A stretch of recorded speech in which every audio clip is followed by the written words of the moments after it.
Mira. Kopi ginseng untuk yang akan di-launching nanti pada 1 Oktober di hari kopi.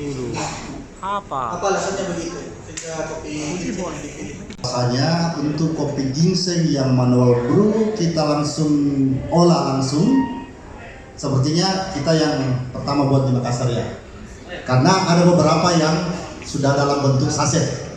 Ya. Dan saya rasa untuk manual brew yang langsung seperti ini khasiatnya akan lebih terasa. Lebih ini. Kalau untuk kopi madu apa segala macam, kopi madu, kopi jahe apa Ginseng. Ya. Nah, karena jadi beberapa mungkin rekomendasi juga kita teman-teman juga yang dari tim barista khususnya keliling biasanya. Jadi riset kira-kira yang cocok dengan yang lain. Tidak mungkin kopi rumput, kan tidak mungkin. Terus kopi jahe juga. Jadi ginseng itu yang paling cocok dipadukan dengan kopi. Pertama juga teman-teman nanti boleh coba kopi ginseng, tapi jerain terus. Oh, buat.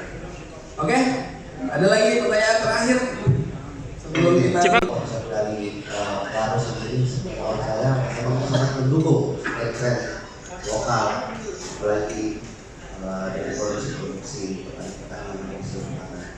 Nah, juga apa alasannya kenapa tidak memilih dari kopi sendiri? Karena kita juga tidak Kopi apa namanya? Tidak ada di sini. kemarin Ada. Kopi apa namanya ini kan? kondisi barista internasional Kopi apa juga namanya? memang kopi Banyak macam dari Oh, tapi tetap ada ginsengnya.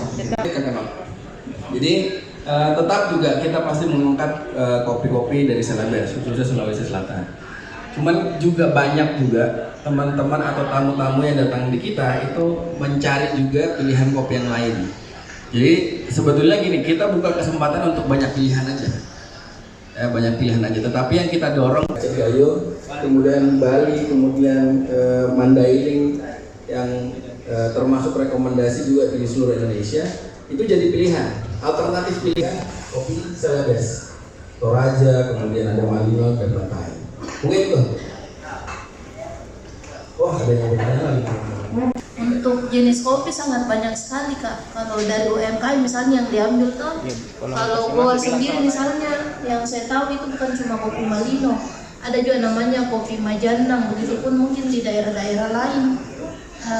Cocok sih menurut saya, kenapa tidak dimanfaatkan? Sangat banyak sekali kopi di Sulsel misalnya.